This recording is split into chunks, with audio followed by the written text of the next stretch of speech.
नमस्कार दोस्तों, स्वागत है आपका अपने चैनल में। इस घटना को सुनकर आप हैरान हो जाएंगे, आप सोचने पर मजबूर हो जाएंगे कि आखिरकार प्यार में ऐसा कोई कैसे कर सकता है। इस घटना को सुनकर आपको बहुत कुछ सीखने को मिलेगा। इस वीडियो को लास्ट तक जरूर देखना। दोस्तों, जिस इंसान की जिंदगी में मोहब्बत नहीं है, समझो कि उसकी जिंदगी वीरान है। और जो लोग मोहब्बत करते हैं उन्हें जीने का तरीका आता है। यदि मोहब्बत हद से ज़्यादा बढ़ जाए, अपनी जिद पर अड़ जाए या जुनून में बदल जाती है, तो समझ लेना चाहिए कि मनुष्य के लिए वह मोहब्बत दुखदाई हो जाती है। आज की इस सच्ची घटना में कुछ ऐसा ही होता है। नमस्कार दोस्तों, मैं लोकपाल राजपूत। दोस्तों, आज की जो सच्ची घटना मैं सुनाने जा रहा हूँ, यह सच्ची घटना आपको अच्छी लगे तो आप हमारे चैनल को लाइक एवं सब्सक्राइब जरूर करें।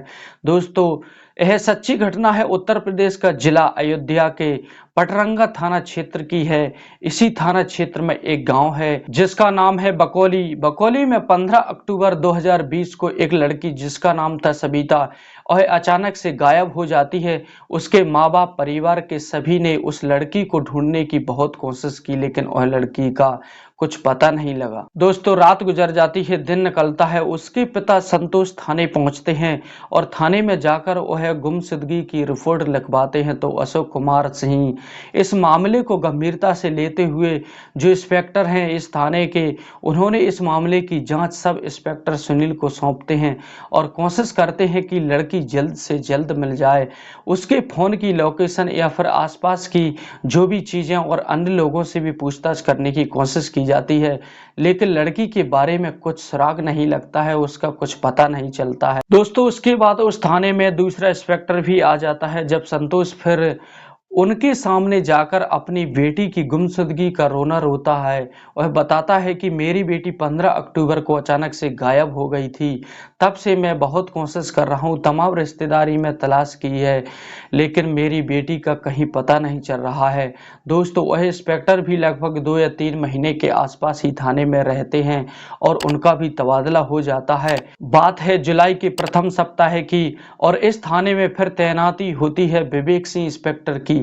इंस्पेक्टर को आए हुए कुछ लगभग 20 या 25 दिन हो जाते हैं। दोस्तों, जब उस लड़की के पिता संतोष कहीं ना कहीं अपनी बेटी की जो एक उम्मीद है वह हार चुका है। गांव का रहने वाले लोग भी उस लड़की की उम्मीद हार चुके हैं। सभी लोगों ने उसकी तलाश करने की कोशिश की, लेकिन बेटी सविता का कहीं भी पता नहीं लग रहा था। अब 10 महीने बीत गए थे। पुलिस भी इस मामले को कहीं ना कहीं उसकी रिपोर्ट को रद्द कर चुकी थी। यह केस फाइलों में कैद होकर रह जाती है, लेकिन बेटी का, उस लड़की का कुछ पता नहीं चलता है। एक दिन जब संतोष इंस्पेक्टर विवेक के सामने जाकर रोने लगते हैं, गिड़गिड़ाने लगते हैं और कहते हैं कि मुझे मेरी बेटी दिला दीजिए। दोस्तों, तब विवेक इंस्पेक्टर ही उस पुरानी फाइल को निकलवाते हैं और उस मामले की जांच में जुट जाते हैं और कोशिश करते हैं कि करीब करीब कई दिन बीत जाते हैं, लेकिन उन्हें भी कोई सुराग हाथ नहीं लगता है। आखिरकार गांव के लोगों से जब बारी बारी से पूछताछ, जांच पड़ताल की जाती है, तो एक ऐसा महज छोटा सा सुराग लगता है। पुलिस ऐसे समझ लीजिए जैसे कि अंधेरे में तीर चलाने वाली बात हो गई। इंस्पेक्टर विवेक सिंह ने गांव के एक व्यक्ति, एक वेद प्रकाश वर्मा को शक के आधार पर हिरासत में ले लिया और उससे बातचीत करने लगे। विवेक सिंह उससे बार बार पूछते हैं, तब वह व्यक्ति कहता है कि मैंने ऐसा काम नहीं किया है, लेकिन उससे तब सख्ती से पूछताछ नहीं बल्कि उससे प्यार से पूछताछ करते हैं। तो विवेक सिंह इंस्पेक्टर उस लड़की के बारे में बोलते हैं, उसका नाम लेते हैं, तो उस व्यक्ति के चेहरे पर एक अलग ही चमक सी आ जाती है उसका नाम सुनकर के। दोस्तों, उसके बाद वेद प्रकाश वर्मा की आंखों से आंसू टपकने लगते हैं और वह इस रहस्यमय घटना को उस इंस्पेक्टर को सुनाता है, जिसे सुनकर के वह इंस्पेक्टर हैरान हो जाता है। दोस्तों, इस घटना को सुनकर आप भी चौंक जाएंगे। दरअसल इन दोनों की मुलाकात लगभग 2.5 साल पहले हुई थी और यह दोनों अक्सर खेतों पर ही मिला करते थे। सबिता अपनी जान से भी ज्यादा वेद प्रकाश वर्मा को प्यार करती थी और वह कहती थी कि मैं तुमसे ही शादी करना चाहती हूँ, मैं तुम्हारे बच्चे की माँ बनना चाहती हूँ और जैसे ही जिस हाल में रखोगे मैं तुम्हारे साथ पूरी जिंदगी बिताऊंगी। मगर वेद प्रकाश वर्मा के सामने एक समस्या थी, क्योंकि वह शादीशुदा था, उसके बच्चे भी थे और जब यह शादी की बात आती है तब वह अपने बच्चों को लेकर, अपनी पत्नी को लेकर थोड़ा घबरा जाता है।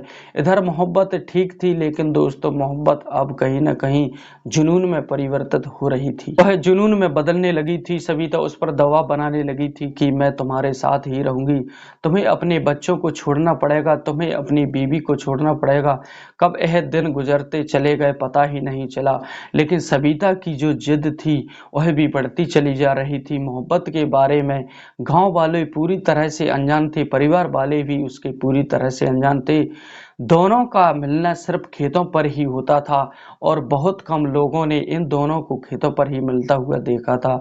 न जाने कब किसकी नज़र इन दोनों पर पड़ जाती है और वह राज एक दिन राज नहीं रहता, वह राज खुल जाता है। दरअसल दोस्तों 15 अक्टूबर की बात है। वेद प्रकाश वर्मा ने सविता को एक बहाने से उसे खेत पर बुलाया और वह बहाने कुछ भी था, मगर उस दिन सविता खाना बनाकर पैक कर अपने साथ लेकर गई थी कि मुझे उससे मिलना है। यह 15 अक्टूबर की रात की बात है। वह तब खेतों पर जाती है और उसके बाद पहले से ही वहाँ वेद प्रकाश होता है और वेद प्रकाश ने उसको समझाया और कहा कि मैं तुम्हारे साथ जिंदगी बिता नहीं सकता हूँ, ना ही मैं तुमसे शादी कर सकता हूँ क्योंकि मैं शादीशुदा हूँ।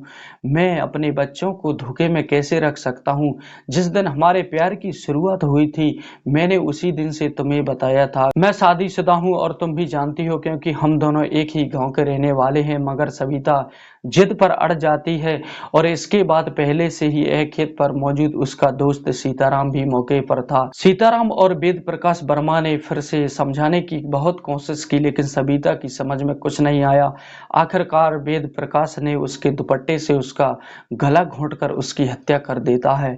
अब दोनों पूरी तरह से डर चुके थे। सीताराम और उसका दोस्त वेद प्रकाश इन दोनों ने लगभग 7 या 8 फीट गहरा गड्ढा खोदा और उस गहरे गड्ढे में सविता की लाश को दबा दिया। इसके बाद यह दोनों अपने काम में जुट जाते हैं। जैसे ही दिन निकलता है इसके बाद सीताराम अपने खेतों की जुताई कर देता है और उसी जगह पर फसल भी उग जाती है। दोस्तों धीरे धीरे करके 9 महीने का समय हो जाता है और उसी जगह पर जिस जगह पर वह लड़की दफन की गई थी वहीं पर एक फसल उगा ली जाती है। दोस्तों दूसरी फसल की भी तैयारी चल रही थी, मगर इंस्पेक्टर विवेक सिंह ने न केवल विवेक की सूझबूझ से बल्कि बहुत ही समझदारी से, बहुत ही प्यार से इस घटना को सुलझाया और उस लड़की का पता निकाल लिया। इसके बाद यह मामला मजिस्ट्रेट के सामने पहुंचता है और मजिस्ट्रेट नायक तहसीलदार वीरेंद्र कुमार को मौके पर भेजते हैं और आरोपी को निशानदेही के आधार पर उस गड्ढे को खुदवाते हैं।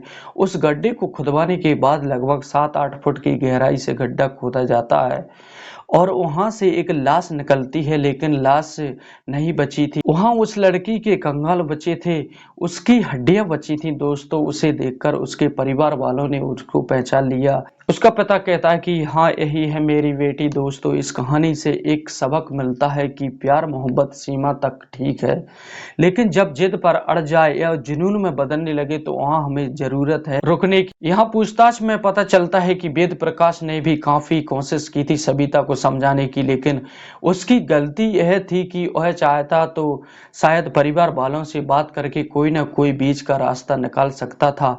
यहाँ हत्या करने की जरूरत नहीं थी। उसने कानून को अपने हाथ में लेकर के केवल खुद अपनी जिंदगी बर्बाद की, बल्कि उसकी प्रेमिका को हमेशा के लिए खत्म कर दिया गया और अपने दोस्त सीताराम को भी कहीं ना कहीं जुर्म के मामले में फंसा दिया।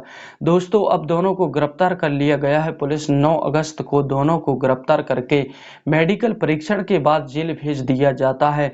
विवेक सिंह कहते हैं कि दोनों के विरुद्ध गंभीर धाराओं में मुकदमा दर्ज कर लिया गया है। दोस्तों इस सच्ची घटना को सुनाने का उद्देश्य किसी के दिल को आहत करना नहीं है, बल्कि आपको जागरूक करना है, क्योंकि समाज में इस प्रकार की घटनाएं अधिक फैलती रहती हैं, जिसे आप अपनी फैमिली के साथ सजग रहें, स्वस्थ रहें।